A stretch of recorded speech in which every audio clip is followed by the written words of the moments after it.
components of interest rate or required rate of return. So the first point I want to make is that interest rate and required rate of return are terms that are used interchangeably.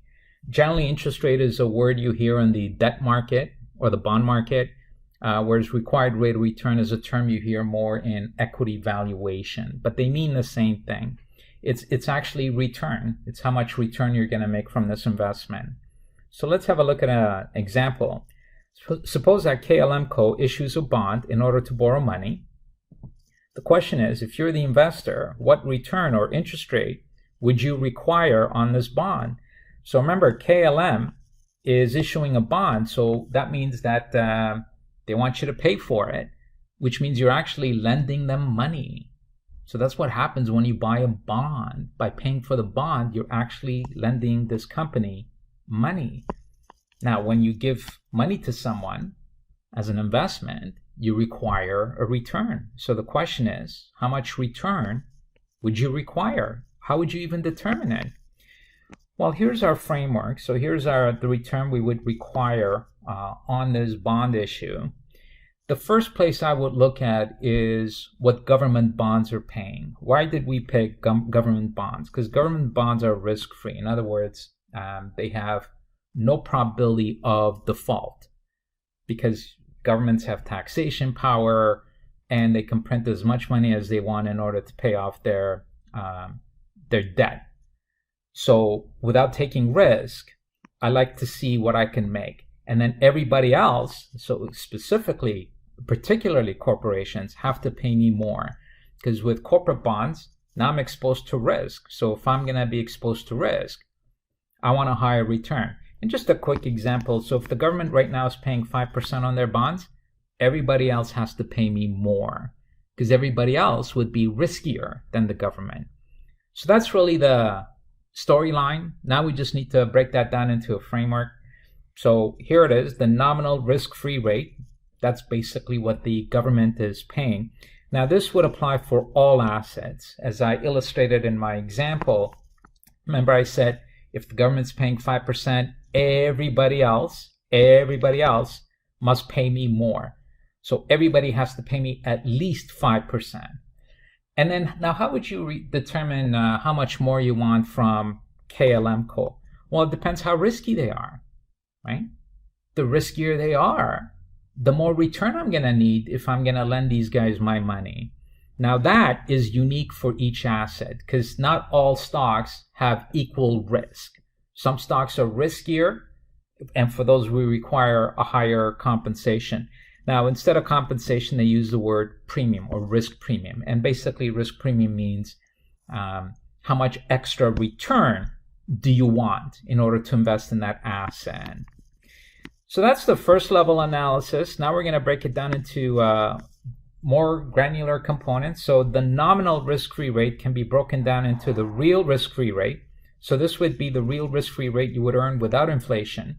And then we would add inflation. So the other way to look at it is the nominal risk-free rate is the real risk-free rate plus inflation.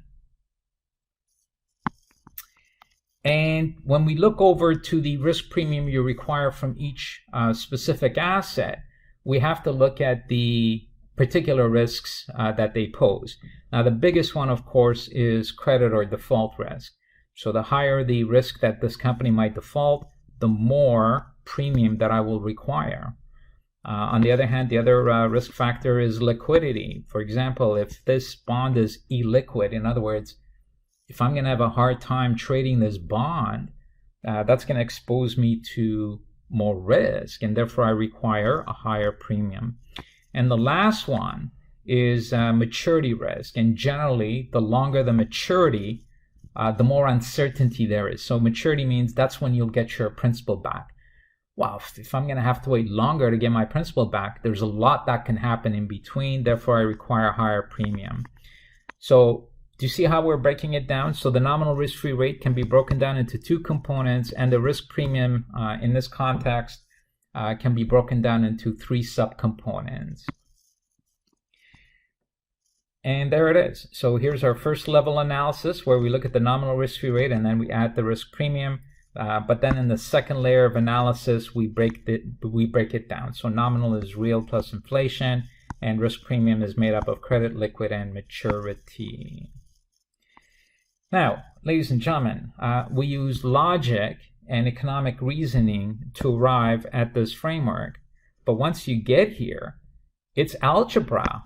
And here's what I mean. It's a linear equation right there. And it's got how many variables? It's got 1, 2, 3, 4, 5, 6. So if you give me the values for any of the 5, I can find out the value of the 6th variable. So do you see how it sort of hands off from economic reasoning to now it's just basic algebra?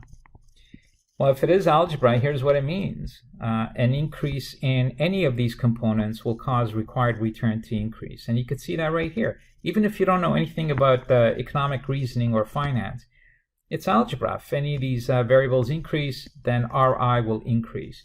But you gotta remember, like particularly these guys, they represent risks. So of course, if any of these values increase, then I would require a higher rate of return. But same thing here. If the government all of a sudden starts paying more, then everybody else has to pay more too, because everybody else has to keep up. So now what we're going to do, ladies and gentlemen, is we're just going to spend a little bit of time looking at each component a little deeper. So here's a required return component. Remember, we said it's got 5 components, or 5 inputs, I should say. So what do they represent? So what is the real risk-free rate? The real risk-free rate compensates the investor for deferring consumption. Where does that come from? Well, let's do an example. Suppose that you're planning a dream vacation and it would cost $10,000 today. So if you went today, it would cost you $10,000. So therefore, if you were to invest the $10,000 today, guess what? Now you can't go on the vacation today because your $10,000 now is invested. So therefore, you have to defer your vacation.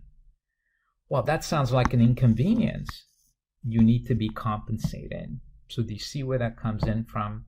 So therefore, the real risk-free rate is simply compensation for you deferring consumption. You have to remember, anything that exposes you to a disadvantage or to higher risk, you need to be compensated, or else you won't invest your money.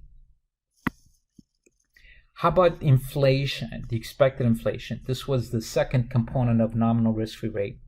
Inflation is the rate at which the price of goods and services is expected to increase.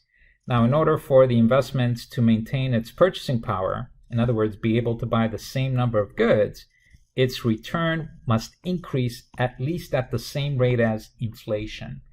So if the price of goods and services is increasing at, let's say, 5%. So if the price of goods and services is increasing by 5%, and your investment doesn't increase in value, then at the end of the year, you'll be able to buy less goods and services because your investment value is the same. But now when you go to the store, you're finding, oh my God, I gotta pay more for these goods and services. So you'll be able to buy less of it. And that means your purchasing power would be reduced.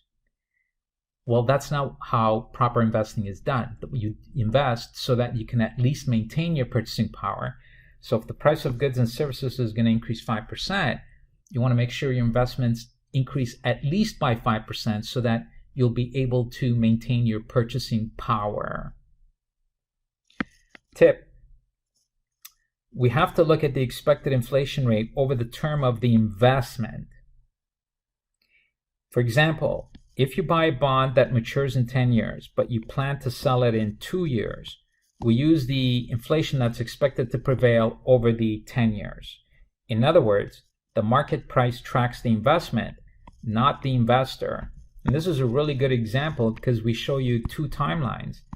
There's the maturity of the bond, that's when the bond matures, and then there's the investor who plans to sell the bond in 2 years.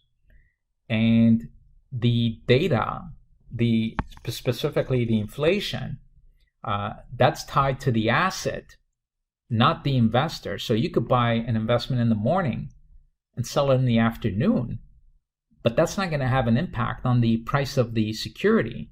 the price of the security is dependent upon what's going to happen over the life of the security. And now we get into the specific risk factors that's unique for each issuer. And the first one, like I said before, is credit risk premium. And as the risk of default increases, investors will demand a higher return in order to bear this extra risk. That makes sense.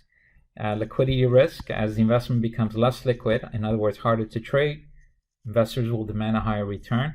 Again, ladies and gentlemen, we fall back on that premise that anything that places us at a disadvantage or exposes us to more risk, we would have to be compensated with a higher return. And finally, maturity risk premium. In general, investors have a short horizon, therefore longer the investment's maturity, the more uncertainty that the investor becomes exposed to, and as a result, they will require a higher rate of return.